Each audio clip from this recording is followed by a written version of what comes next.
Howdy guys, welcome back to the channel. Today we are working on a 2017 Infiniti Q50. We will be replacing the rear brake pads and rotors.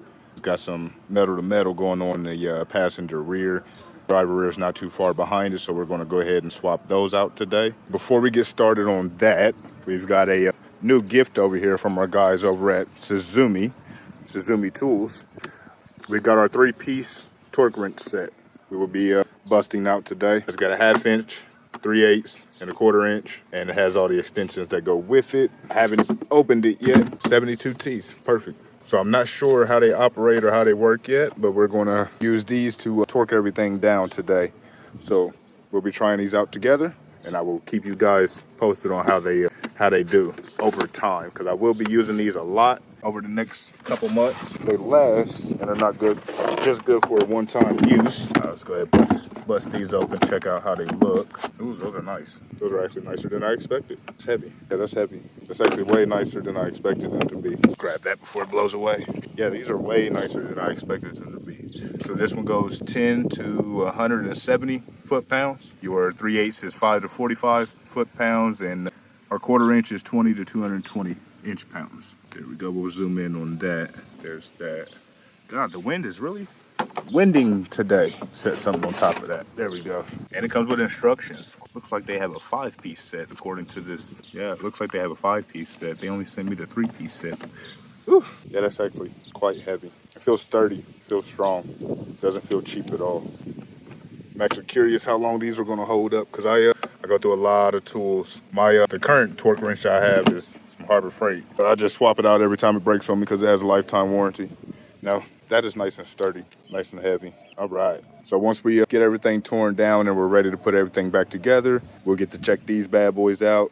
So I'm gonna go ahead and get her jacked up. We'll get started on the passenger side, because obviously, walk you over here. As you can see, we've got some metal to metal going on in there. Yellow calipers, well, they used to be yellow. But yeah, we'll get all this torn apart, and hopefully the caliper isn't done to crap. It doesn't look too bad, so calipers should be fine. And yeah, I'll bring you guys back once I get everything up in the air.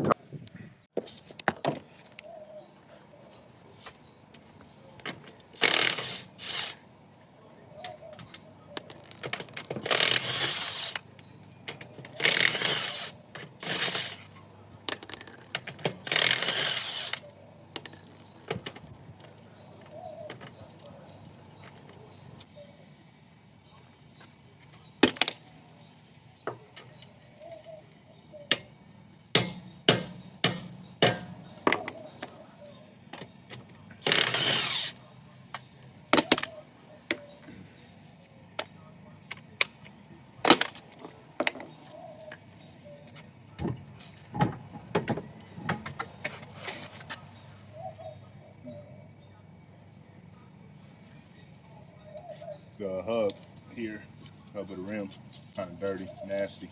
We'll clean that up before we reinstall everything. I believe on this year model, we have a 213s for the caliper bolts and 219s for the caliper bracket bolts. Yeah, she's nice and tight. Definitely gonna have to do an adjustment over here. Somebody put some 14s on here. Grab a 14. I'm going to assume these aren't the original. They're either not the original calipers or the hardware isn't the original. I would have went brand new before I painted it, so I'm pretty sure they went brand new before they painted it. Ratchet back. What is wrong with you? Are you stripped already? This is a good time to go ahead and stop. This is why it's important to keep certain bolts and tools.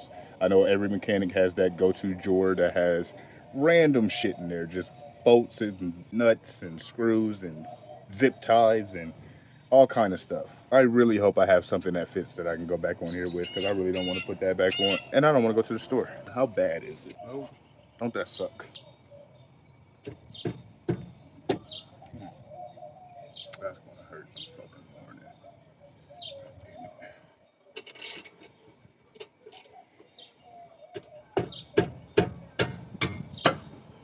There we go.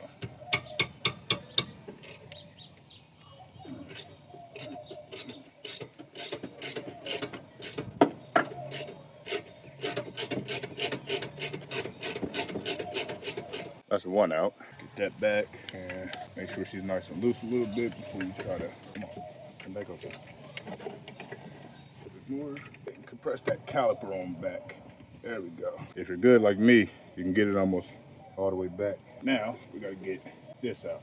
You see, she's seized in there. So we'll go ahead and close her back and we just keep working it. I don't know if you can see, but I'm using the caliper to push on the nut and it's coming out. Push on the caliper, bro. She's out of there. Shit. Didn't mean to let that go like that. She's not bent. Threads are okay. I might be able to clean her up and save her. We'll get her all cleaned up and we'll see how she goes back in. If she goes in easy peasy, cool. If not, then we'll go from there. All right, let's get our pads out. I'll switch gloves later. Nothing, metal to metal, no pads left. That's where all the noise was coming from. Yeah, pretty much same thing on the inside. Almost made, probably, yeah, it's just nothing left. 19. All right, let's try not to bust any more knuckles. And she's off. That is the caliper bracket there. Clean it up as best as I can. And let's get this rotor off. Grab a smaller screwdriver. Oh, come out, fucker. Rotor is off. She's all beat to hell. So, but we got new rotors and new pads for it. Let's get all this gunk cleaned up and then we'll start reinstallation. A little cleaner. All right, that looks a little bit better. All right, now would be a good time to go ahead and try out our SUZUME 1/2-inch torque wrench. I've got it set to 60 foot-pounds. I believe the rear caliper bracket bolts on this model is a 62 foot-pounds. So we'll go a little under just in case it might be, I don't know, it's new. I don't know if it's exact pinpointed or not. So we'll stop at 60 and we'll try out 60, see how she does.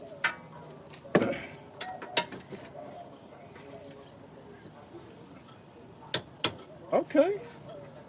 There's no click, it's more like a bump. Like the socket won't move anymore, just the wrench will turn. We'll do that one more time, make sure you guys can see it. So I'm at 60 foot-pounds, and the wrench here, kind of right there, swivels. I guess this notch here is your, yeah, that torque there. So when you torque out, you'll see it swap there versus getting a click or anything. You kind of hear it, but yeah, that's nice. I like that. All right, let's go ahead and continue. We'll finish getting everything put back together, and then we'll see how she do torquing down some lug nuts. We'll grab our brake pad. There it is. So we'll go ahead and lube our pads up, get our pads installed, and then we'll get our caliper back on, and we'll be all finished with this side. Driver side will be pretty much same sequence as the passenger side. So I won't bore you guys with that. I will remind you to be mindful of how much lubricant you put on your pads. Too much lubricant is not a good thing. Don't do that. We still gotta figure out what we're gonna do with this caliper bracket bolt. Or I'm sorry, the caliper bolt. All right, so this bad boy here. Let's see if we can clean it up a bit. As you can see, it hasn't been maintenance in quite a while. There's no telling when the last time this thing was lubricated, cleaned and lubricated. As you can see, the top one came out pretty easy. Because most times when you're going in and just doing a pad swap, or what we call a pad slap, you'll pull your top caliper bolt, drop your caliper down, pull your pads, and then throw the new pads in, close everything back up. And this lower caliper bolt never gets any attention. So over time of doing that 2, 3, 4 times, or just not servicing it at all, they'll get seized up and gunky like this one, and then they don't want to come out. I do have a question for you guys in the comments. I'm not sure if they sell a actual, so basically where this goes into, in the caliper hole, is there a tool to clean that out or what? I would like to know about that. Leave a link. Let me know if there's some type of tool I can use that I don't have to make and fabricate myself. All right, that is so much better. And she's a little rounded, but she's still got good bite on it. So I'll go ahead and reuse it for now. And I'll let the customer know when we go in to do brakes the next time, I'll make sure to have one of these on hand. I probably have one somewhere in there, but it'll take me about an hour to find one. So we're not going to worry about that for now. That'll do. Don't forget to lubricate them. Don't over lubricate them. Over lubricating is not a good thing.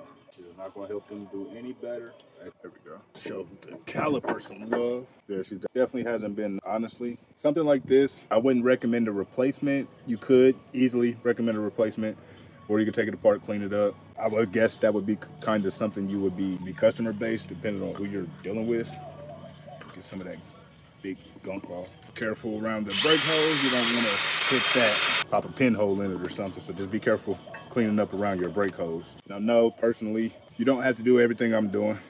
You could just throw everything back together. But I like my stuff to be clean, neat, and that's why I charge what I charge.